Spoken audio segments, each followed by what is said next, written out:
thank you so much for coming out tonight. I had to come say thank you before the results start rolling in, and we know we have a little bit of a pattern in history in this congressional district where we get the final result somewhere around 3 a.m.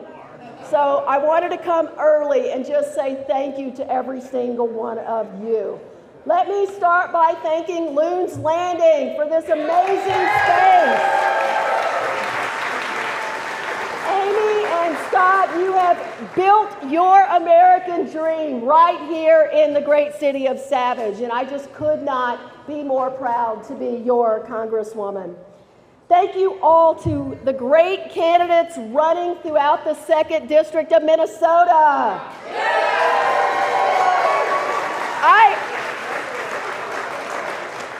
I have to tell you, there are a few people who are here or on their way, people running for office across the 2nd District of Minnesota. And I was looking down at this list just a minute ago, and it is mostly really badass women running for office.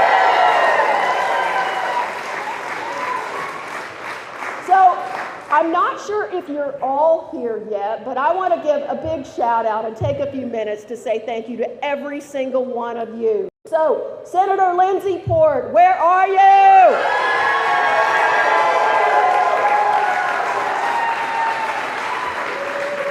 Representative Jess Hansen. How about Representative Kayla Bird?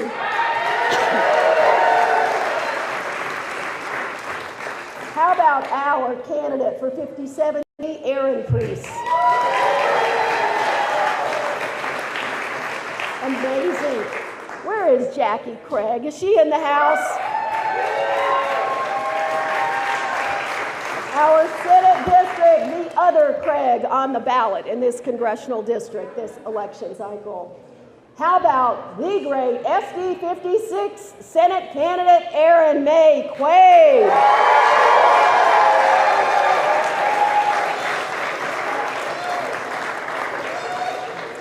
I want my time with baby Hattie in a little while, so please, please let me have it. All right, what about, I don't know if he's here yet, but is Ethan Cha in the house yet? Ethan? All right, I think he's going to join us in a bit. And how about SD 41 candidate Judy Seeberger? She is running just an amazing campaign. So I wanted to come here early tonight, mostly to say thank you to everyone who has just busted their butt over the last, really, 24 months, because we knew when we got up after the election in 2020 that this was going to be a hard-fought re-election campaign. And so give yourself a round of applause for the amazing effort in this district, this election cycle.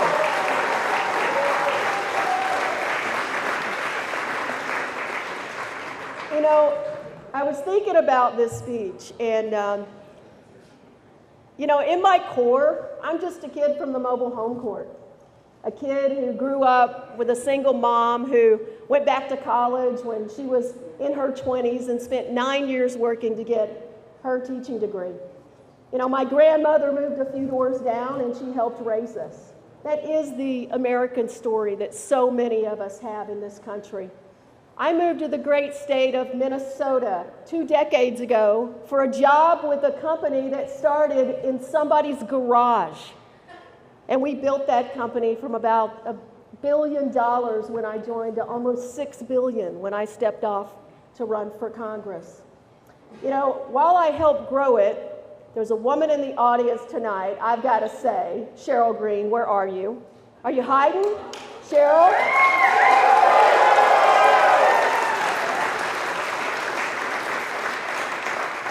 Cheryl and I raised 4 sons in this amazing state and community of 10,000 lakes. And because he brought a whole crew of his friends tonight, Jonas, where are you? Our son Jonas.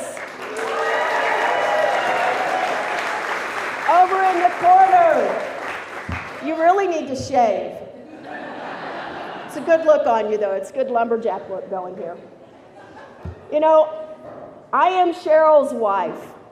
I am Jonas and Josh and Jacob and Isaac's mother. I am Noah's Mimi, and let me just say that that is my most amazing thing going on in our life right now. Noah's Mimi. But one day, we will all be someone's ancestor. And what I am going to tell my grandchildren, my ancestors, is I was right there in the fight. That's what I'm going to tell them.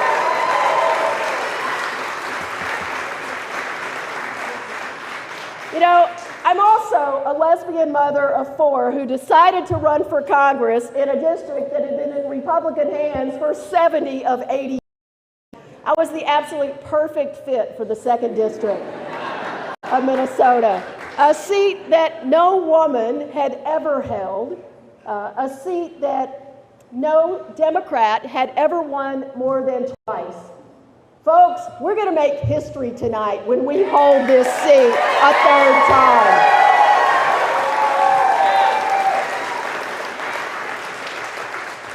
Only in America, folks, but only because of the hard work that every single one of you have done on the ground and those who came before this road in the 2nd District. I've led with my heart and I have voted my values. You know, we're Democrats.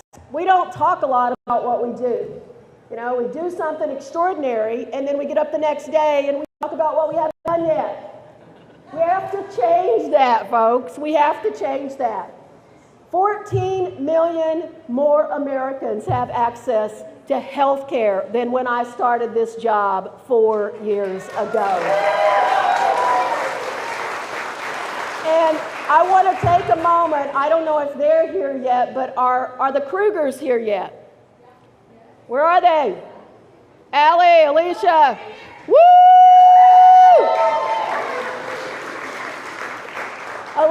Allie was pregnant with twins and had a 2-year-old at home. And she called my office to report something that her family had gotten caught up in called the family glitch. And just a year later, I stood on a stage. It's the stage they're using in all the attack ads, which thank God will be over after today. And we fixed the family glitch for Allie and millions of families like her. You know, I ran for Congress for people like Jody and Dave, who are also with us here tonight. Jody and Dave, raise your hand. Dave will show it to you if you want him to, but he's a card-carrying Republican who called me. I've seen the card, Dave, I really am. He called me after I introduced the bill to cap insulin copays at $35 a month. And he told me how Jody, his wife, pays thousands of dollars every single year for her insulin. And instead of just taking that phone call and saying, well, that's really a shame, Dave and Jody, I went to work and I passed a bill to cap insulin costs in our nation at $35 a month.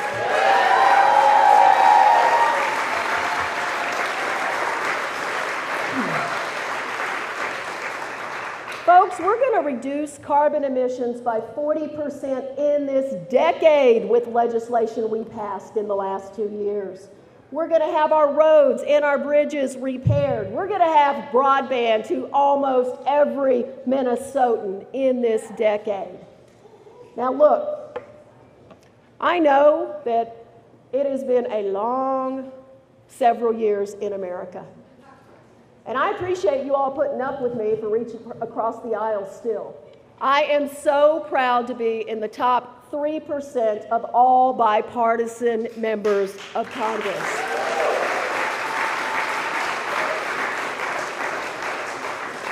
You know, this has been a hard-fought race. As I stand here today, this is the most expensive U.S. House race in Minnesota history. This is one of the top 3 most expensive House races in our nation. And I'm declaring tonight, they have spent a whole lot of money trying to take this seat, but they are not going to do it tonight.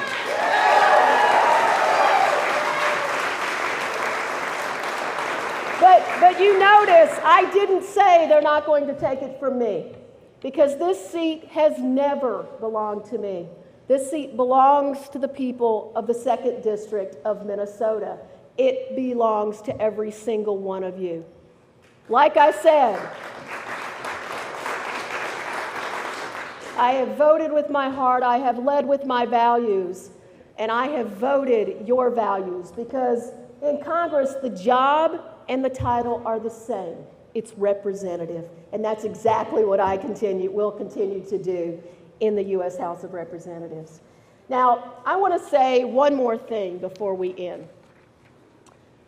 No matter what happens here tonight, and we're all probably in for a long night, we'll have lots of precincts reporting, we'll be up, we'll be down, we'll be all around. And I'll just tell you, Cheryl's going to get mad at me for saying this, but remember this happened last cycle where it was 3 a.m. before the results came in? I went to bed at midnight. 7 points down. I'm not kidding either. And I told her, don't wake me up, don't tell me, just let me sleep. And I woke up the next morning and I'd won that race by a couple of points. But no matter what happens here tonight,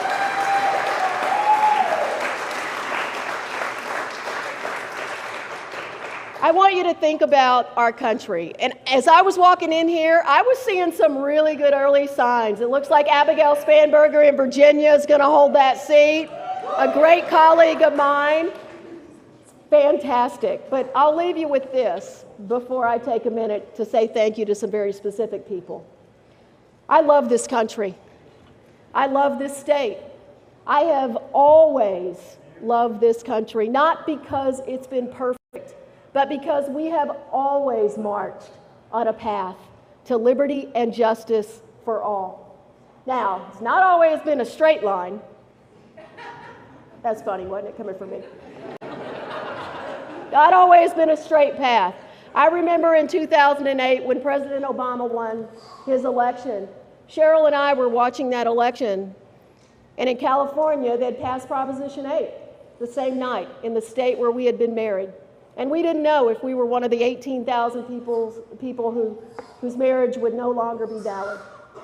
But we got back up after that election defeat, and we kept going, because we are always one election and one step away from fulfilling that promise as a nation of liberty and justice for all. One step away.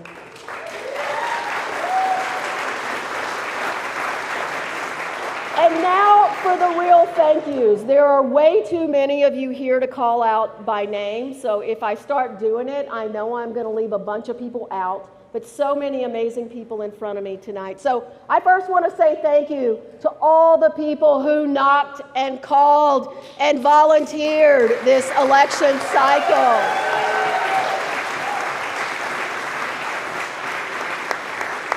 I know some of you here have been bringing in meals for my staff to keep them with lots of endurance as we get through the finish line. So thank you. I know, I got staff over here clapping for all of you especially.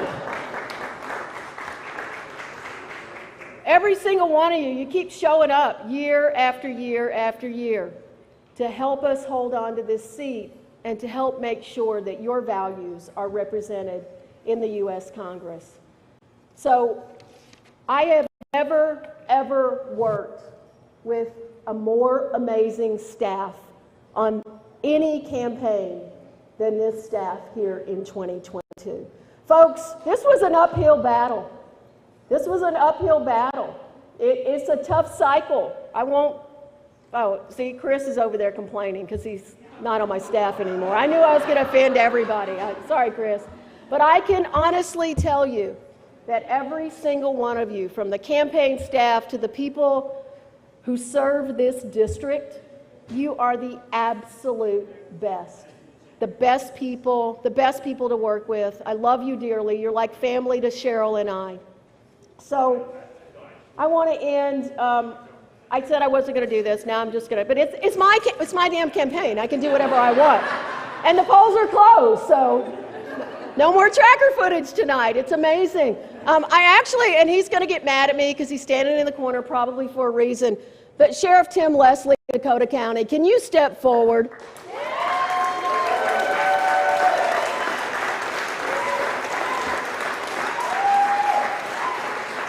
I didn't want to talk about the nonsense that the other side has been doing. In fact, I don't want to talk about the other side at all, because they're going to be irrelevant in a few hours here in Minnesota's 2nd District. But I can tell you this. It has been the honor of my life to represent this district. Stories like Jody and Dave's and the Krugers and people like Tim Leslie and supporting them. That's why I ran for Congress. That's why I want to be back in Congress next year. And folks, let me tell you, it's going to be a long night, but we are going to win. Thank you so much.